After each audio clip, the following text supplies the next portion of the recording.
जय जय रघुवीर समर्थ, जय जय रघुवीर समर्थ, जय जय रघुवीर समर्थ. समर्थांनी रचलेला समर्थ असा श्रीमद दासबोध याच्या आपण 3ऱ्या दशकातील 5व्या समासापर्यंत आलेलो आहोत. पहिलं जन्म दुःख निरूपण आणि त्याच्यानंतरचे 4 समास स्वगुण परीक्षा अ ब क ड याचा सारांश आपण पाहिला. आता आज जो आपला व्हिडिओ आहे हा आधिदैविक, आधिभौतिक आणि आध्यात्मिक ताप माणसाला किंवा या जन्मातील सगळ्या ज्या लिव्हिंग ऑर्गॅनिझम्स आहेत त्यांना कसा त्रास होतो, स्पेशली आपण मनुष्या बाबतीमध्येच हा विचार करणार आहोत. त्यांना हा कसा त्रास होतो, समर्थांनी त्याच्यावरती कसे प्रखर विचार मांडलेले आहेत याचा एक आढावा घेणार आहोत. त्यापैकी जो 6वा आहे तो आहे आध्यात्मिक, 7वा आहे आधिभौतिक आणि 8वा समास आहे आधिदैविक. या तिघांमध्ये निश्चितच फरक आहे. मनुष्याला दुःखही येतातच. दुःख नको म्हटलं तरी मागे लागणार आहे, सुख हवंय म्हटलं तरी ते निघून जाणार आहे. हा माणसाचा आयुष्यात चाललेला खेळ आहे, परंतु माणूस त्याला कधीही कंटाळत नाही. दुःख नको नको म्हटलं तरी येणारच आहे, सुख हवंय हवंय म्हटलं तरी ते जाणारच आहे. तरीसुद्धा माणूस सुख मिळेल म्हणून रोज उठून धडपडतो, दुःख जाईल म्हणून रोज उठून प्रार्थना करतो. परंतु ते जेव्हा येणार आहे तेव्हा येणार आहे, ते जेव्हा जाणार आहे तेव्हा ते जाणार आहे. हा प्रकृतीचा नियम आहे. त्याच्यामुळे दुःख हे माणसाच्या राशीला, तो जो जेव्हा जन्माला येतो तेव्हा तो घेऊनच आलेला असतो. ते त्याच्या पदरी बांधलेलंच आहे. त्याच्यामुळे त्याचे भोग मला चुकतील किंवा मी काहीतरी करून घेईन, एका जनार्दनी भोग प्रारब्धाचा हरिकृपे त्याचा नाश आहे असं एकनाथ महाराजांनी म्हटले खरं, परंतु आपली तेवढी पात्रता असावी लागते. हरीची कृपा व्हावी लागते, त्यासाठी आपली किती पात्रता असावी लागेल. सुदामा हा आजन्म दरिद्री राहणार असं त्याचं भविष्य होतं, परंतु श्रीकृष्ण कृपे करून त्याचं भविष्य पुसलं गेलं आणि तोही उच्च दर्जाचा एक चांगलं त्याने आयुष्य उपभोगलं. त्याच्यानंतर त्याचं दारिद्र्य नाहीसं झालं, तो एका उच्च दर्जाला जाऊन पोहोचला. आपल्यात तेवढी पात्रता आहे का? जर नाही आहे तर दुःख सहन करण्याची तरी ताकद दे अशी प्रार्थना आपण देवाकडे करायला हरकत नाही. कारण दुःख नाहीसं हो अशी प्रार्थना करण्यामध्ये काहीच अर्थ नाही आहे. दुःख हे नाहीसं होणार नाही, ते शारीरिक असो की मानसिक असो. दुःख म्हणजेच आपल्या शरीराला आणि मनाला होणाऱ्या यातना. माझ्या शरीराला आणि माझ्या मनाला माझ्या अंतर्गत इंद्रियांमुळे आणि बाह्य गोष्टींमुळे ज्या यातना होतात त्याला दुःख असं म्हणतात. समर्थांनी याचं 3 गटात वर्गीकरण केलेलं आहे. आध्यात्मिकता, आधिभौतिकता आणि आधिदैविकता. त्याच्यावरती 3ऱ्या दशकातले हे 3 समास येतात, 6वा, 7वा आणि 8वा. आता ताप हा मनुष्याला होणारच, तुमची किंवा माझी त्याच्यातून सुटका नाही. परंतु या तापाचे प्रकार आहेत. आध्यात्मिक म्हणजे काय त्याचा आपण आधी विचार करणार आहोत, मग आधिभौतिक आणि मग आधिदैविक. आता नीट विचार केला ना तर समर्थांनी इतकं सुंदर त्याचं सॅग्रिगेशन केलेलं आहे की ही उदाहरणं बरोबर त्या आध्यात्मिकमध्ये जाऊन बसतात, ही उदाहरणं आधिभौतिकमध्ये आणि ही उदाहरणं आधिदैविकमध्ये. आता आध्यात्मिकता याचा अर्थ माझ्या अंतर इंद्रियांमुळे माझ्या देहाला आणि माझ्या शरीराला, मनाला होणाऱ्या यातना म्हणजे आध्यात्मिक ताप आहे. बाहेरच्या गोष्टींची बाधा नाही. माझं शरीर जे मी जन्माला घेऊन आलोय की नाही, या शरीरालाच आतूनच काहीतरी चालू होतं दुखणी. म्हणजे कोणत्या बाहेरच्या गोष्टींचा तिथे काहीतरी कॉज व्हावा आणि मग त्याचा इफेक्ट माझ्या शरीरावरती व्हावा असं नाही. कोणत्या बाहेरच्या गोष्टींचा संबंधच नाही आहे. इंटरनलीच काहीतरी बिघाड होतात. आता कसं एक यंत्रणा आहे, एक मशीन आहे, ती मशीन चालू आहे. बाहेरनं आपण काळजी त्याची घेतोय, परंतु तरीसुद्धा आतून कोणत्या तरी पार्टमध्ये बिघाड होऊच शकतो ना. अगदीच कोणी बाहेरनं मारून मुटकून ते मशीन तोडलं पाहिजे हे जरुरी नाही आहे. त्या मशीनच्या आतमध्येच स्वतःहून बिघाड होऊन ती मशीन बंद पडणं म्हणजे आध्यात्मिक तापाचं उदाहरण आहे. त्या मशीनला कोणीतरी बाहेरनं ठोकणं आणि ते मशीन कोणीतरी बाहेरनं मोडणं म्हणजे आधिभौतिक. दोघांमधला फरक लक्षात घ्या. आणि आधिदैविक सांगण्यासाठी आपल्याला जरा थांबावं लागेल, कारण आधिदैविक हा जो ताप आहे हा आपल्याला मृत्यू नंतर येत असतो. त्याच्यावरती मी जरा नंतर येतो. त्याच्यामुळे आध्यात्मिक आणि आधी भौतिक काय आहे, तर एक साधा डिफरन्स असा आहे, आध्यात्मिक म्हणजे माझ्याच आतमध्ये काहीतरी बिघाड होतं आणि माझ्या मनाला आणि शरीराला यातना होतात. आधी भौतिक म्हणजे माझ्या सराउंडिंगमध्ये दिसणाऱ्या ज्या गोष्टी आहेत त्यांच्यामुळे मला ताप होतो, त्याला आधी भौतिक असं म्हणतात. आता समर्थ इथे जे वर्णन करताना आध्यात्मिकची काही उदाहरणं देतात. आता समर्थांनी अनंत उदाहरणं दिलेली आहेत, अनंत. जो आध्यात्मिक ताप हा जो समास आहे याच्यामध्ये एकूण 56 ओव्या आहेत. त्याच्यामध्ये समर्थांनी प्रचंड उदाहरणं दिलेली आहेत. परंतु मी आपल्याला अगदी काही सांगतो जी आपल्याला डे टू डे लाईफमध्ये अनुभवायला येतात. समर्थांनी तर प्रचंड उदाहरणं दिलीत, पण मी अगदी काही मोजकी सांगतो. उदाहरणार्थ, दुःखे माज आणि मान, पुष्टी ग्रीवा आणि वदन, आस्ती सांदे दुखती जाण, या नाव आध्यात्मिक श्रीराम. दुःखे माज आणि मान, माज म्हणजे पाठ, मान. सकाळी उठलो, जसं वय वाढत जाईल तसं येतो बघा अनुभव. सकाळी उठलो की अरे अरे अरे पाठ धरली बघ, मान लचकते मध्येच, काही निमित्त नसतं, इकडे इकडे बघताना एकदम मानेमध्ये चमक भरते आमच्या. आध्यात्मिक तापाचं उदाहरण आहे. दुःखे माज आणि मान, पुष्टी ग्रीवा आणि वदन, पाठ, गळा, तोंड दुखणे. तोंड दुखू शकतं, पाठ, आपलं हे शरीर आहे ना, याच्यात कधीही कुठेही बिघाड होऊ शकतो. म्हणजे ह्याची काही वॉरंटी नाही आहे, काही गॅरंटी नाही आहे. आपण काही गॅरंटी कार्ड घेऊन जन्माला आलेलो नाही आहोत. त्याच्यामुळे हा कधी देह पडेल, याला कधी काही प्रॉब्लेम होतील याचा काही नेम नाही आहे. म्हणून माणसाने गर्व कशाचा करावा, मला ह्या प्रश्नाचा नेहमी उत्तर शोधण्याचा मी प्रयत्न करतो. माणूस गर्व कशाचा करतो, मी असा मी तसा, अरे आपलं आहे म्हणून, नाहीतर काय होत नाही कोणाचं काही. अरे कसला गर्व आहे तुम्हाला. इथे नुसती मान वळवली तर मान लचकली, देवाने जर ठरवलं निसर्गाने तिथे भोग आहे जर का माझ्या पापांचा जर भोग तिथे जवळ आला असेल, नुसती मान वळवली तर मला पुन्हा सरळ पण बघता येणार नाही.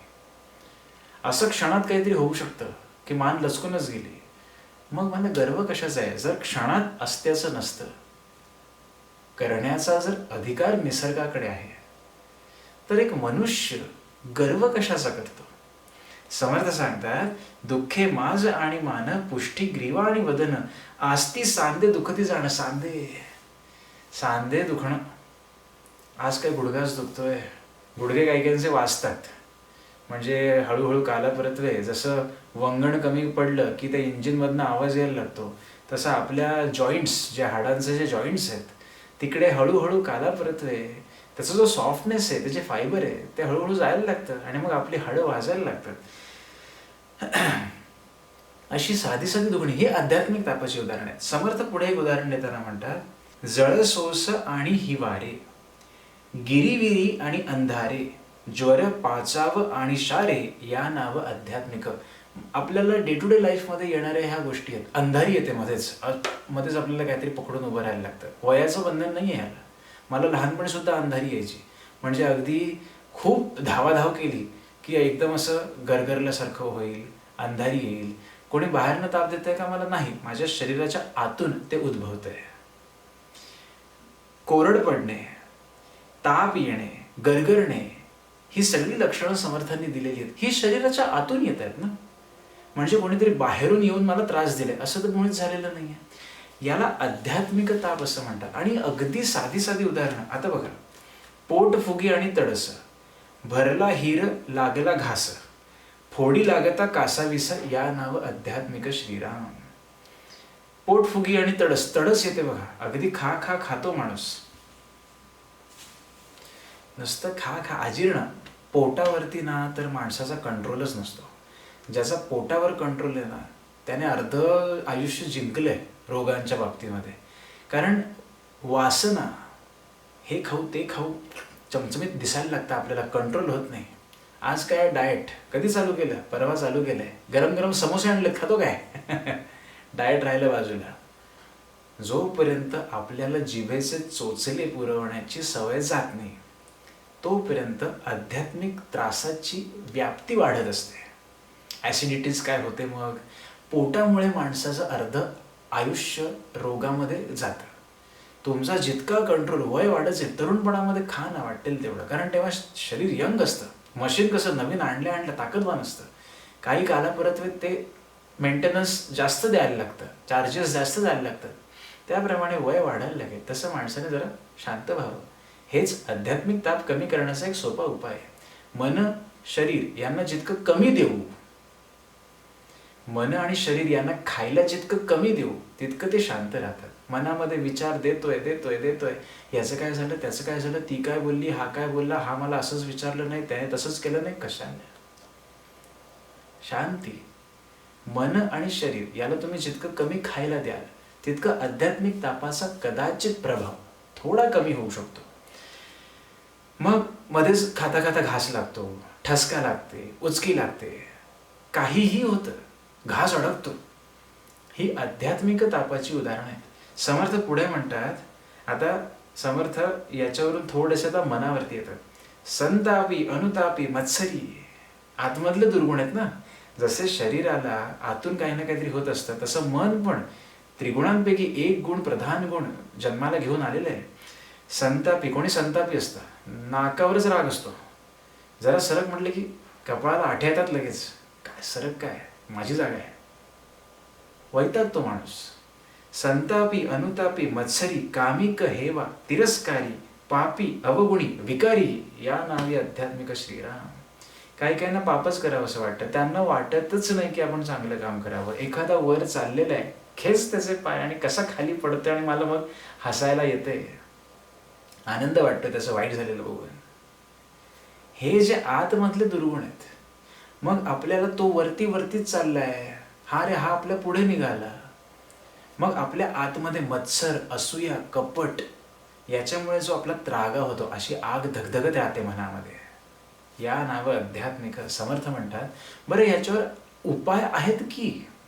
समर्थांनी ही सगळी उदाहरणं दिलेली आहेत की तुम्हाला किती किती ताप होतो या सगळ्या गोष्टींचा. जसं मी तुम्हाला सांगितलं, अगदी साधा उपाय. माझ्या शरीराला होणारी व्याधी आणि माझ्या मनाला होणारा त्रास जर मला थोड्या अंशी का होईना कमी करायचा असेल, त्यांना खायला कमी द्या. मनामध्ये सतत विचार चाललेत, झोप नाही लागत आहे, का नाही लागत आहे, टेन्शन, नुसते मनात विचार. अरे कसले मनात विचार एवढे असतात की झोप लागत नाही. जोपर्यंत मन उद्विग्न आहे तोपर्यंत ते झोपेच्या अधीन जायला मागत नाही. शरीरामध्ये खाखा खातोय, अजीर्ण होतं शेवटी. तेव्हा कुठे मग शरीर सांगतं की भाई जरा थांब, किती देतोय शरीराला. आपण योग्य आहार दिला. योग्य आहार म्हणण्यापेक्षा 2 घास कमी ठेवून राहा की फ्रेश वाटतं. अगदी तडस लागेपर्यंत 2 घास कमी राहू देत की पोटात. ते शेवटी मशीन आहे ना, हे मशीन आहे शेवटी. त्याला जरा चालायला चांगलं जागा द्या. समर्थ शेवट करताना आध्यात्मिक तापाचं म्हणतात, ऐसा आध्यात्मिक ताप, पूर्व पापाचा संताप, सांगता सरेना अमूप दुःख सागर. पूर्व पापाचा, आणि हे सगळं पूर्व पापाचाच आहे. लोक म्हणतात पुनर्जन्म वगैरे काही नसतं. चार्वाक दर्शन जे आहे आपल्या इंडियन सिव्हिलायझेशन मध्ये, हिंदू धर्म संस्कृतीमध्ये चार्वाकांनी सांगितलंय, आज खा प्या मजा करा, पुनर्जन्म काही नसतो. जर पुनर्जन्म नसता तर जगामध्ये इतकी विसंगती जी दिसते त्याची उत्तरच मिळाली नसती. जो चांगला वागतोय त्याच्या बाबतीत वाईट होतंय, जो वाईट वागतोय त्याच्या बाबतीत चांगलं होतंय. इथे कुठेतरी पूर्वकर्माचा आढावा येतो, त्याशिवाय हे शक्यच नाहीये. पूर्वकर्मानुसार जे दोष जे तेव्हा केले, ज्याची फळं आता परिपक्व झाली, ती आता खावी तर लागणार आहेत. चांगलं कर्म केलं असेल तर चांगलं होईल, वाईट कर्म केलं असेल तर वाईट फळ मिळणारच. मग तुमच्या समोर 3 प्रकारे दुःख उभं आहे आध्यात्मिक. ऍसिडिटीचा त्रास काही नाही इतका असतो की काय बोलणार. मधुमेह काय, ब्लड प्रेशर काय, रातांधळेपणा, घेरी येणं, फिट्स येणं, त्याच्यानंतर अशी साधी उदाहरणं, अर्धांगवायू, मायग्रेन ज्याला अर्धशिशी असं म्हणतो. किती लोकांना विकार जडलेले असतात. हे आध्यात्मिक तापाची उदाहरण आहेत. का जडलेले असतात? त्यांनी या जन्मामध्ये जर उत्तम कार्य करत असतील तर ते विचार करतील ना, शरीराचे भोग फार आहेत, पाय दुखतात, सांधे दुखतात, चक्कर येते, हे होतंय ते होतंय, या जन्मी चांगला वागलाय, परंतु या शरीराला जे भोग आहेत ते कुठून तरी आलेले आहेत. या जीवानी मागे काही कर्म नक्कीच वाईट केलेली असली पाहिजेत, म्हणून हा त्रास होतोय. आता आध्यात्मिक तापाचं वर्णन केल्यानंतर समर्थ पुढे सांगतात, आधी भौतिक म्हणजे ह्या दिसणाऱ्या आजूबाजूच्या गोष्टींपासून सचेतन आणि अचेतन दोन्ही. सचेतन म्हणजे जिवंत प्राणी, पशु पक्षी किंवा मानव, वनस्पती यांच्यामुळे होणारा त्रास, किंवा अचेतन दगड धोंडे, काही माती, या गोष्टींमुळे होणारा त्रास, दोन्हींचा त्रास हा आधी भौतिक आहे. अगदी साधी उदाहरणं देऊ का तुम्हाला? चालतं चालतं ठेच लागली दिवाणाची, अरे अरे करांगळी नुसती ती सुजून बसली, आधी भौतिक. जात होतं रस्त्याने, कडेकडेने चाललेलो आहे मी, एखादा मोटरसायकलवाला आला, हँडल घासलं त्याचं, हात दुखावला, आधी भौतिक. आधी भौतिकमध्ये सचेतन आणि अचेतन दोन्ही पद्धतीने, दोन्ही प्रकाराने दुःख होऊ शकतं. समर्थ याच्यामध्ये उदाहरण देताना म्हणतात, ठेचा लागली मोडती काटे, विझती शस्त्रांचे घायटे, सला सिलका आणि सरांटे, या नाव आधी भौतिक श्रीराम. ठेच लागते हे तर कॉमन आहे, नखच निखळतं, अरे अरे आपण विवळत बसतो तिथे, आधी भौतिक शिव्या शाप देतो आपण, अरे काय ट्रेन पकडायचे, धावतोय, पाय सरकला आणि पडला. काय म्हणजे आधी भौतिक, ते निसर्ग सगळं झालेलं आहे, हे आधी भौतिक आहे. चालत होता शांतपणे, मधून वरतून काहीतरी पडलं जोरात अंगावरती, आधी भौतिक. आपले सगळे भोग येथे ते बरोबर त्या वेळेला जुळून येतात.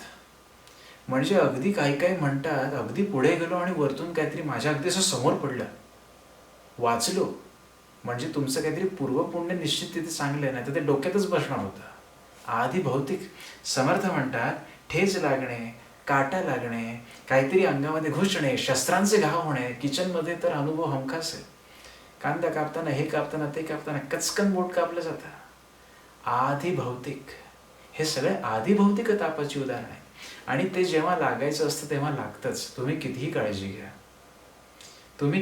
काळजी घ्या, ज्या क्षणी शरीराला वेदना होणारे ती होणार आहे.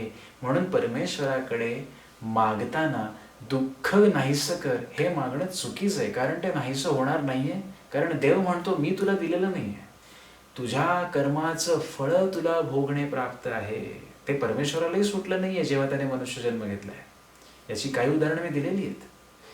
मनुष्याला काय, परमेश्वराला सुद्धा भोग सुटलेले नाहीयेत. अगदी साधं उदाहरण देऊ तुम्हाला. रामायणामध्ये रामाने वालीचा झाडाच्या आडून बाण मारून वध केला. वालीने या गोष्टीचा निषेध केला होता, परंतु नंतर रामाने समजावून सांगितलं वालीला. परंतु ही गोष्ट घडली रामाकडनं श्रीकृष्णाचा अवतार समाप्तीच्या वेळेला सुद्धा. त्या व्याधानी झाडाच्या आडून ते जे पद्म आहे, श्रीकृष्णाचे पाय आहेत, ते हरणासारखे दिसल्यामुळे बाण सोडलेला आहे. सांगायचंय काय, मागच्या पापांचा घडा भरला की त्याचं फळ भोगावं लागतं, त्याच्यातून सुटका नाही.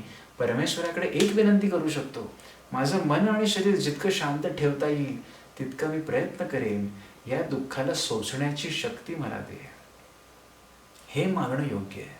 पुढे समर्थ म्हणतात, काय काय आपल्या बाजूला दिसतं, आजूबाजूला एवढूसे घटक, कीटक, पशु पक्षी दिसतात. पिसा, पिसोळे, चांचण, कुसळे, मुंगळे, ढेकुण, विसिफ, भोवर, गोचिड, जाण, या नावं आधी भौतिक. काहीतरी चावतं, अरे शर्टमध्ये काहीतरी घुसले, दिवसभर चावत राहतं, अंगावरती असे ते फोड उठतात, आधी भौतिक. जळूच येऊन काय चिकटतं, आधी भौतिक. डास चावतात, त्या लिखा पिसवा चावतात, आधी भौतिक. समर्थ पुढे उदाहरण देतात, नाना विखारे आजगर, नाना मगरे जळचर, नाना वनचरे अपार, या नाव आधी भौतिक. तलावाच्या ठिकाणी गेलो, सापाने दंश केला. आणि ह्या गोष्टी आहे ना, आपण टाळू नाही शकत बरं का.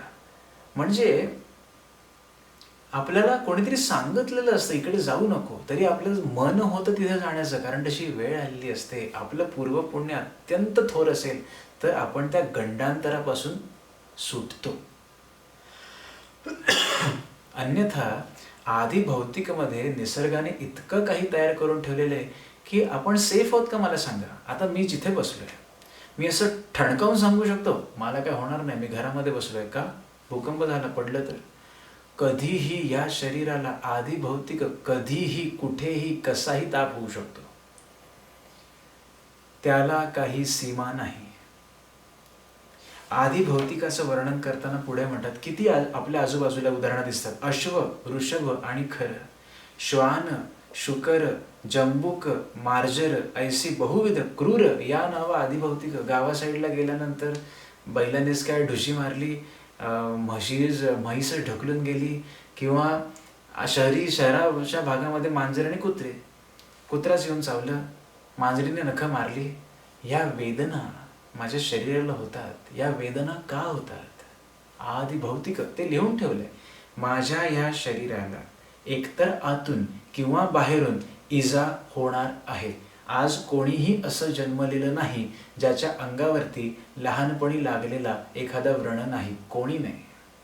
अगदी अत्युच्च श्रीमंत जरी असेल तरी त्यांच्या नशिबात ज्या वेळेला ज्या ठिकाणी पडणं, धडपडणं, लागणं लिहिलेलं आहे, त्यांच्या वेळेला ती गोष्ट होणारच. याला टाळता येत नाही. ते सोसण्याची शक्ती मला दे, अशी प्रार्थना देवाला केलेली देवाला आवडेल. दुःख नाहीसं कर असं म्हणून दुःख जातं का मला सांगा? जातं का? नाही जात. मला सुख दे, सुख दे असं मानून सुद्धा सुख येतं का? नाही येत. पुढे समर्थ म्हणतात, किती उदाहरणं दिलीत, अनंत उदाहरणं दिलीत. आधी भौतिकमध्ये समर्थांनी 87 ओव्या लिहिलेल्या आहेत. अनंत उदाहरणं दिलेली आहेत, अनंत आधी भौतिकमध्ये. पुढे समर्थ म्हणतात, मी अगदी थोडी सांगतो तुम्हाला. दुर्गा खाली कोसळती, वरतून चालत होता, कड्यावरून पडला, काही कारण नाही, एकदम वारा आला, तोल गेला, पडला. झाडावरून पडती. आता हल्लीच्या जनरेशनला झाडावरती वगैरे चढण्याचं, झाडच नाही आहेत आजूबाजूला, तर चढणार कोणत्या झाडावरती? परंतु माझ्या आईवडिलांच्या जनरेशनची जे आता व्हिडिओ ऐकत असतील, किंवा इव्हन माझ्या जनरेशनमध्ये सुद्धा, आमच्या इथे ठिकाणी एक चिंचेचं झाड होतं पूर्वी मी जिथे राहायचो. मजा यायची त्याच्यावर चढायला. आई ओरडायची खायला, अरे पडशील. तेव्हा आपल्याला काही वाटत नाही, जोश असतो ना. परंतु झाडावरून पडणं, पूर्वीची मंडळी तर भरपूर पडली असेल, कारण उपद्व्यापच पूर्वी भरपूर करायला मिळत असत. आता घरात बसून राहिल्यामुळे, ते ऑनलाईन सगळं झाल्यामुळे हे उपद्व्याप करण्यासाठी शरीर बाहेर जात नाही तेवढं. त्याच्यामुळे आधी भौतिक ताप सुटलेत का? तर तसं नाही, ते व्हायचं तेव्हा होणारच आहे. परंतु पूर्वी फार होत असत. त्याची संख्या कुठेतरी आपण रेस्ट्रिक्शन्समध्ये आल्यामुळे, आपण एक बंधनात आल्यामुळे, घरात अडकून राहिल्यामुळे कुठेतरी कमी झालेत असं म्हणायला हरकत नाही. अर्थात जे लिहिलंय ते तेव्हा होणारच आहे.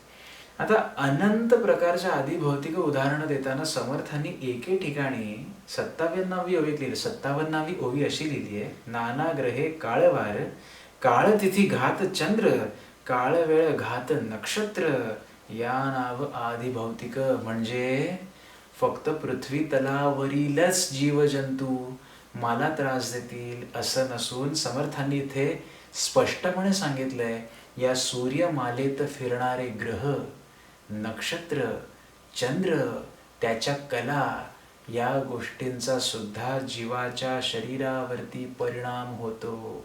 हे त्रिवार सत्य आहे. आजची जनरेशन म्हणेल, काय बोलता, चंद्र जो 1,00,000 किलोमीटर अंतरावरती बसून आहे, कोण तो मंगळ म्हणे पत्रिकेत मंगळ असतो, त्याच्यामुळे शरीराला त्रास होतो. आजची पिढी तर हे मानतच नाही. माझं म्हणणं एवढंच आहे, समजून घ्या ना तुम्ही. तुम्हाला मानायचे नाही मानायचे ते नंतर ठरवा. मी तुम्हाला एक अतिशय साधं उदाहरण देतो. माझ्या पायाच्या अंगठ्याला ठेच लागली तर माझ्या डोळ्यातून पाणी येतं. का बरं? माझा पायाचा अंगठा इतक्या खाली आहे, माझे डोळे सगळ्यात वरती आहेत. परंतु पायाच्या अंगठ्याला ठेच लागल्या ही रिॲक्शनच अशी होते की डोळ्यातनं पाणी येतं. रडण्यानिमित्त नाही म्हणत आहे, ते येतच आपसुक. इतकी ती कळकळ जाते अंगामधून, किती रिॲक्शन घडते माझ्या बॉडीमध्ये. मग जसा पायाचा अंगठा हा माझ्या डोळ्यांपासून इतका दूर आहे, तर त्याचा संबंध डायरेक्ट डोळ्यांशी कसा आला असा प्रश्न मला कधी पडतो का? नाही. मग इतक्या लांब जो चंद्र आहे तो एकाच सूर्यमालेत आहे ना. मला सांगा, चंद्रामुळे पृथ्वीवरील पाण्याला भरती ओहोटी येते, येते की नाही? ज्या वेळेला पूर्ण चंद्र असतो, पौर्णिमा असते, त्यावेळी वेडाचे झटके जास्त येतात, हे सायंटिफिकली प्रूव्हन आहे. मग इतक्या किलोमीटर लांब असलेल्या चंद्राचे आधी भौतिक रूपाने आपल्या शरीरावरती परिणाम होत नसतील का?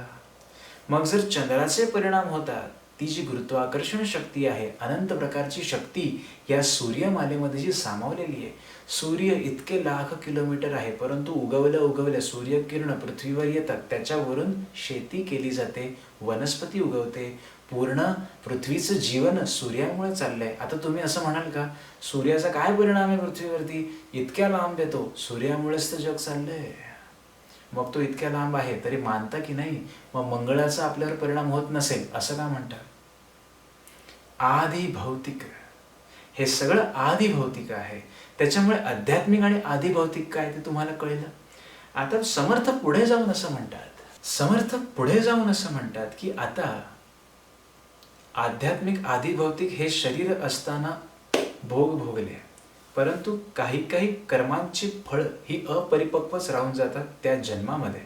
अशा वेळेला जर का त्या जीवाचे काही भोग भोगणे राहून गेले आणि ते दोषरूपी भोग असतील, म्हणजे ते जर वाईट भोग असतील, तर त्याला पुढे आधी दैविक ताप म्हणजे यमयातना हा देह टाकल्यानंतरही भोगावे लागतात. गरुड पुराण वाचवत नाही, त्याच्यामध्ये केलेल्या कर्माबद्दल त्या जीवाला देह टाकल्यानंतर कशा शिक्षा दिल्या जातात याचं वर्णन आलेलं आहे. याच्यातल्या मी काही काही ओवी आपल्याला सांगतो. आता इथे मॉडर्न पिढी, 21व्या शतकातली यंग पिढी हे मानत नाही. मृत्यूनंतर स्वर्ग असतो म्हणे, मृत्यूनंतर पाताळ लोक असतो म्हणे, नरक असतं म्हणे, काहीही लिहिलंय. आम्ही आकाशाकडे पाहू तर आम्हाला सगळं ब्लँक दिसतं. आम्ही पृथ्वी खाली पाहू, आज सायन्स एवढं पुढे गेलंय, चंद्रापर्यंत माणूस जाऊन आलाय, मंगळावर जायची तयारी करतोय, आणि तुम्ही कसले स्वर्ग आणि नरकमध्ये अडकलायत? बाबांनो, ज्या गोष्टी या स्थूल दृष्टीला दिसत नाहीत त्याच्यावर आपला विश्वास न बसणं हे स्वाभाविक आहे. परंतु काही काही गोष्टी पाहण्यासाठी आपल्याला अंतर्दृष्टी, ज्ञानचक्षु उघडावे लागतात. रिमोट कंट्रोलवाली गाडी, उदाहरणार्थ मी माझ्या मुलीला जर खेळायला दिली तर तिला अप्रूप वाटेल की अरे इथून सोडलेली गाडी तिथपर्यंत ॲटोमॅटिक कशी गेली. परंतु त्या गोष्टीचं मला अप्रूप वाटत नाही, कारण मला माहिती की ते कसं काम करते. निरागसता ही असते म्हणून हे कसं काम करतंय याचं आपल्याला आश्चर्य वाटतं. त्याच्यामुळे हे अज्ञान झालं. त्या बालकाला कळत नाहीये की हे कसं काम करते, त्याच्यामुळे ते आश्चर्यचकित होतं. मला माहिती आहे ते वस्तू कशी काम करते म्हणून मला आश्चर्य वाटत नाही. स्वर्गलोक असतो, नरकलोक असतो, हे आम्हाला माहीत नाहीये, कारण आपण त्या अज्ञानरूपी दृष्टीमध्ये आहोत. सूर्य ही देवता आहे, गायत्री मंत्र म्हणतो ना, सूर्य ही देवता आहे. मग तुम्ही म्हणाल तो तर आगीचा गोळा आहे, परंतु त्याला अध्यात्मामध्ये एक महत्व आहे. ते समजून घेतो का आम्ही? नाही. आम्ही फक्त शिक्के मारायला, हे खोटं ते खोटं, हे थोतांड ते फालतू, हे मला कळतं ते मला काय घेणं देणं नाही. अरे, सुजाण बनायचं असेल तर आधी शिकावं लागतं. याच्यात काय त्याच्यात काय समजून घ्या. स्वर्ग आणि नरक याच्या संकल्पना स्थूल दृष्टीला दिसणारच नाहीत, कारण त्याचा अनुभव घेण्यासाठी हा देह सोडावा लागतो. हा जो जीव आत्मा या शरीरामध्ये चैतन्य रूपाने भरून आहे, ज्याच्या कारणाने मी आज तुमच्या समोर हे बोलू शकतोय, तुम्ही ऐकू शकताय, ही शक्ती कुठून आली? आतमध्ये जे चैतन्य रूप भरून आहे, त्या चैतन्य रूपी आत्म्याने हा देह सोडला की 4 जणांना उचलायलाही जड होतो. एरवी इकडे तिकडे धावत असतो तर 4 जणांना उचलायलाही जड होतो, कारण त्याच्यातून ती शक्ती बाहेर पडली. ती शक्ती ह्या शरीरात असताना ह्या शरीराने अधम कार्य जर केली असतील तर त्याचा दोष शरीराने भोगता भोगता राहून गेला तर तो आत्मा, तो जीवात्मा ते भोग घेऊन बाहेर पडतो. आता इथे समर्थ म्हणतात आधी दैविक ताप म्हणजे देह ठेवल्यानंतर ज्या यमयातना भोगाव्या लागतात. चांगलं कर्म केलं असेल तर सद्गतीला जाल की. मनुष्य जन्माचं हेच कर्तव्य आहे ना. अशी कर्म करावं. देहत्यागिता कीर्ती मागे उरावी, मना सज्जना हेची क्रिया धरावी. तू देह त्यागल्यानंतर तुझी कीर्ती मागे उरली पाहिजे. लोकांनी तुझ्याबद्दल चांगलं तू मेल्यानंतरही बोललं पाहिजे, तर तुझं खरं काम. जिवंतपणीच लोक तुला नावं ठेवत असतील तर मेल्यानंतर कोणाला काही अप्रूपच वाटणार नाहीये. सांगायचंय काय मला, समर्थांनी सुरुवात करतानाच म्हटलेलं आहे, शुभाशुभ कर्माने जना देहाती येम यातना, स्वर्ग नरक भोग नाना या नाव आधिदैविक. तुम्ही विश्वास ठेवा किंवा नका ठेवू, कारण या देहात असताना हा स्वर्ग हा नरक हे दाखवता येणारच नाहीये. त्याच्यामुळे ज्या गोष्टी इनटँजिबल आहेत, इनटँजिबल याचा अर्थ ज्यांना मी पाहू शकत नाहीये आणि ज्यांना मी स्पर्श करू शकत नाहीये, अशा गोष्टी मी दाखवू शकत नाहीये, परंतु त्या आहेत. आता काही काही गोष्टी याचा विश्वास मला तेव्हाच ठेवेन जेव्हा मी अनुभव घेईन, हे मानणं चुकीचं आहे. कधी कधी विश्वास आपल्याला असाही ठेवावा लागतो. हवा दिसते का? नाही, तरी पण विश्वास ठेवतो ना, कारण त्याची अनुभूती येते. देव ही सुद्धा एक एनर्जी आहे. विंड सारखी गॉड ही सुद्धा एक एनर्जी आहे. त्याची अनुभूती मी घेतोय. आता मी बोलू शकतोय, मी तुम्हाला सांगू शकतोय. माझं माइंड एका स्टेबल लेवलवरती आहे. मला कळतंय काय चांगलं काय वाईट, हे कसं काय. पुढे समर्थ म्हणतात, येम दंड येम यातना, शास्त्री बोलिले प्रकार नाना, तो भोग कदापि चुकेना, या नाव आधिदैविक. या देहामध्ये असताना कशा गोष्टी केल्यात रे बाबा, तो सगळा हिशोब ठेवला जातो. बॅलन्स शीट टॅली केली जाते. चांगली कर्म काय, वाईट कर्म जास्त आहेत, मग भोगायला लागेल बाबा. असं नाही, खाली मनुष्य देहामध्ये होतास पृथ्वीवरती, तिथे पैसे दाबून कामं केलीस, ठीक आहे, तिथे सुटलास. इथे सुटका नाही, तिथे दाम चालत नाही. समर्थ म्हणतात पुढे, उदंड पैस लहान मुख, कुंभाकार कुंड एक, दुर्गंधी उकाडा कुंभपाक, या नाव आधिदैविक. नरकाचे अनेक प्रकार गरुड पुराणात सांगितले. त्यातला एक प्रकार समर्थ इथे सांगतात, कुंभीपाक नरक. कुंभीपाक या शब्दाचा उल्लेख अनेक संतांनी केलेला आहे. संत ज्ञानेश्वर माऊलींच्याही एका अभंगामध्ये कुंभीपाक जाचणी असा शब्द आलेला आहे. कुंभीपाक, कुंभ कसा असतो आपला, वरतून छोटं तोंड आणि आतमध्ये मोठं, त्याच्या आतमध्ये गरम तसं कसं केलं जातं आणि ती शिक्षा या जीवाला दिली जाते. उकाड्यामध्ये बसायला लागतं, भाजलं जातं, त्या जीवाला त्रास दिला जातो. तुम्ही म्हणाल देहच नाहीये तर यातना कुठच्या. अहो पण आपण आहोत मृत्यू लोकात. त्याच्यामध्ये या देहाला आध्यात्मिक आणि आधी भौतिक यातना होत आहेत की नाही. आता मृत्यू लोक सोडला, मी मेलो, मृत्यू लोक सोडला, तर हा जीव कुठेतरी जाणार की नाही, कुठेतरी जाणार की नाही. तिथे गेल्यानंतरही त्याला त्याच्या कर्मानुसार भोग भोगणे प्राप्त आहे. पुढे समर्थ म्हणतात, आणि फार आहे बरं, म्हणजे आधी भौतिक आधी दैविक तरी आपण इथे सहन करतोय, परंतु समर्थांचं असं म्हणणं आहे की कर्कश वचने कर्कश मार, यातनेचे नाना प्रकार, त्रास पावती दोषी नर, या नाव आधिदैविक. काही काहींचं असं म्हणणं असतं, चला सायंटिफिकली आपण एक प्रकार पाहू. काही काहींचं असं म्हणणं आहे की आपण पाप करण्यापासून आपण अप्रवृत्त व्हावं, पाप करण्याला प्रवृत्त होऊ नये, म्हणून कदाचित हे वर्णन आलं असेल की आपल्याला भीती वाटावी. आपण धाक घालून दिला की एखादा मुलगा किंवा मुलगी ती गोष्ट करत नाही, त्या पद्धतीने हा धाक घालून दिलेला आहे असं समजा ना.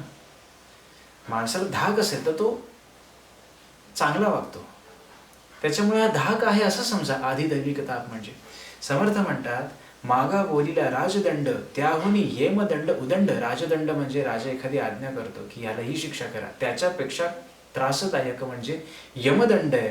आणि तेथील यातना प्रचंड भीमरूप दारुण. आणि ज्या वेळेला समर्थांसारखी विभूती ह्या गोष्टीचं वर्णन करते, त्यावेळेला आपण त्याच्यात शंका घेणं हे चुकीचं आहे. आपली तेवढी योग्यता आहे का. समर्थांनी लिहिलेलं आहे, समर्थ वाचा आहे, ही समर्थांची वाणी आहे, त्याच्यावर आपण शंका घेणं म्हणजे आपली तितकी योग्यता आहे का, हाही एक प्रश्न पडतो इथे. शिक्षक काय शिकवतोय त्याच्यात सतत विद्यार्थ्यांनी शंका घेणं, याच्यात लॉस कोणाचा आहे, विद्यार्थ्याचा आहे.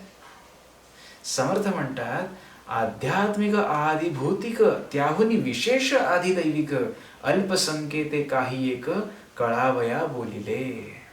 तुम्हाला अगदीच सारांश रूपाने सांगायचं समर्थ म्हणतात, म्हणून आधिदैविक आध्यात्मिक आणि त्याच्यापेक्षा कठीण आधिदैविक ताप तुम्हाला सांगितलेले आहेत. समर्थ म्हणतात हे लक्षात घ्या. आपल्या लक्षात आलं, दुःख म्हटलं तरी जाणार नाहीये, सुख मानलं तरी ते येणार नाहीये. तुम्हाला प्रत्येक गोष्टीमध्ये ते शोधावं लागेल. दुःखात सुख शोधणं ही कला ज्याला समजली ना तो तरला. कितीही वाईट झालं तरी आपल्यामध्ये म्हणतात ना, जे होतं ते चांगल्यासाठी, म्हणजेच दुःखात सुख शोधणं. अहो दुःख सगळ्यांनाच आहेत. आध्यात्मिक होतील, आधी भौतिक येतील, किंवा हा देह पडल्यानंतर जर या जीवाची अनंत दोषरूपी कर्म असतील तर आधी दैविकही येतील. दुःख येणारच आहेत. त्या दुःखातही सुख शोधणं. पायाला ठेच लागली, अरे अरे अरे शिव्या शाप दिले, परंतु नंतर मन असं विचार करू शकतं का की चला बाबा, अगदी तोंडावरच पडणार होतो, दात पडले असते, त्याच्याऐवजी अगदी पायाच्या नखावर पर्यंत निभवलं हो देवाने, तर तुम्ही खरे. नाहीतर अंगठ्याला गरांगळीला ठेच लागल्यानंतर अरे देवा तुझं एवढं करतो मी तरी माझ्या शरीराला वेदना देतोस. देव म्हणतो इथे परीक्षेत नापास झालास. आपल्या लक्षात येत आहे का, दासबोधातून मी एक संसारी माणूस म्हणून काय घेऊ, या सगळ्या गोष्टींचा हा आढावा आहे. तो आपण पाहावा आणि जितकं शक्य होईल तितकं तुम्ही काय, मी सुद्धा, मी काही फार थोर नाही बरं. मी तुमच्यासमोर इथे 2 गोष्टी सांगायला बसलो म्हणजे मी काही व्यासपीठावर बसण्याचं योग्य झालेलो नाही. हे वाचता वाचता अरे हो, मग माझ्यासारख्याच काही अजाण लोकांना हे समजावं म्हणून हे बनवण्याचा माझा प्रयत्न आहे. तर आम्ही सगळ्यांनी म्हणून समजून घेऊया की काय यातना भोगाव्या लागतात आणि देवाकडे, समर्थांकडेच ही प्रार्थना करूया की जी दुःख शारीरिक आणि मानसिक माझ्या अंगावरती येणार आहेत ती सोसण्याचं सामर्थ्य मला दे आणि सदैव तू माझ्या पाठीशी उभा राहा, म्हणजे एक आपल्याला आधार मिळेल. ही प्रार्थना देव प्रसन्न होणारच. माझं दुःख कमी कर, माझं दुःख घालव, माझं दुःख घालव. परीक्षेत वर्षभर अभ्यास केला नाही आणि परीक्षेच्या दिवशी देवाला तगादा लावायचा, मला पास कर. देव म्हणाले तू वर्षभर अभ्यास केला नाही, मला कशाला त्रास देतोय. तसं कर्माचं फळ असतं. तर देव म्हणेल तू दुःख नको नको म्हणतोय, पण मी काही करू शकत नाही बाबा. भगवद्गीतेमध्ये कर्मयोगात अतिशय सुंदर विवेचन आहे. श्रीकृष्ण म्हणतात कर्म करा तसं फळ भोगा. तू वर्षभर अभ्यास केला नाहीस आणि परीक्षेच्या दिवशी मला नवस बोलून होणार काय. वर्षभर जर तू अभ्यास केलायस तर तुला नवस बोलायची गरजच नाहीये. कर्माचा आलेख हा असा आहे. त्याच्यामुळे आपण दुःख नाहीसं कर हे सांगण्यात काही अर्थच नाहीये. ती सोसण्याची ताकद मला दे आणि याच्या पुढचं कर्म माझ्याकडनं चांगलं घडू दे. ही प्रार्थना आपण सगळ्यांनी मिळून देवापुढे करायची आहे, समर्थांपुढे करायची आहे. आणि आता इथे विरामायचं आहे. जय जय रघुवीर समर्थ.